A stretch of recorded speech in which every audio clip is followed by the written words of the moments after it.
Kumpleto na ang 16-man pool players ng Barangay Ginebra sa pagpasok ng Commissioner's Cup. Pag-usapan natin ang maaaring malaking pagbabago sa magiging sistema nitong si Coach Tim Cone pagdating sa mga players, mga bagong muka. Ang paniguradong araw ang isa sa aabangan natin ngayon kung paano nga raw magiging maganda ang takbo ngayon ng Barangay Ginebra. Tara't pag-usapan natin yan mga quiz.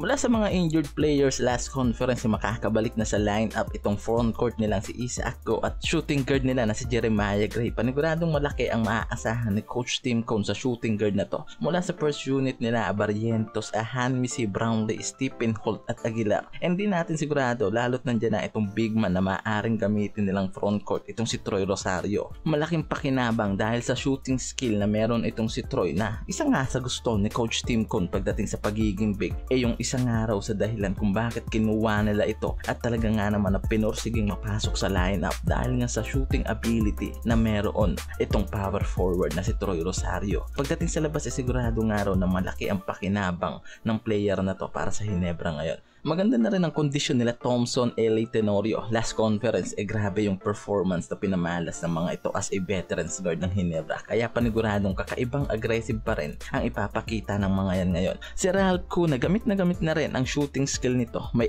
8.9 points at 3.9 rebounds per game. Yung mga bench player nila, sila Nards Pinto na nagagamit na rin naman sila Ben Presumal, Raymond Aguilar, Aljon Mariano at Ben Adamos na talagang nagagamit din ni Coach Tim Cone sa kanika nilang mga posisyon. Kaya walang mga tapon ngayon sa lineup na to ni Coach Tim Cone. Kung pag-uusapan lang naman natin yung needs ng Ginebra pagdating sa big man, mukhang hindi nga nila naabot ang bagay na yan ngayon. Dahil hindi naman maituturing na big man pagdating sa front itong si Troy Rosario dahil yung position nga raw nito ngayon power forward and eventually more on off-ball offense ang ginagawa nito sa kanyang last team.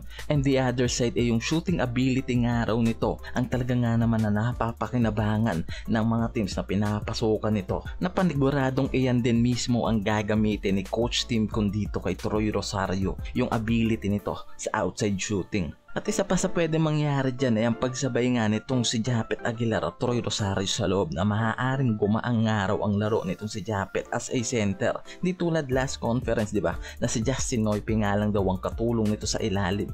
So ngayon nga mga kuys, maaaring mas gumana pa yung tandem nitong si Aguilar at Troy sa loob. And for sure naman na sa ilang taon na paglalaro nga raw nitong si Troy at mangilang beses na rin na nakalaban ng Gene Kings, panigurado nga raw na hindi na ito gaano mahihirapan pa sa triangle defense nitong si Coach Tim Cone. Yan yung maaaring maging pagbabago nga raw sa takbo ngayon ng Gene Kings. And take note mga pare ko, hindi pa natin sigurado ang bagay na yan and maaaring bantayan natin kung mangyayari nga ang bagay na sinasabi ko. Sayang nga lang daw talaga itong si Jamie Malonzo na ginagamit rin sana ni Coach Tim as a small forward, pero bigo pa rin ang Gene King sa player na to na mapabalik ng maaga sa conference. Pero expected nga natin na sa midway ng conference na ito makakabalik. Ayon na rin yan dito kay Coach Tim Cone, kumpirmadong walang balita kung makakabalik rin agad itong si JDB at maaaring maging reserve player na lang rin ito ngayon ng Gene Kings. At kung magiging healthy nga raw ito,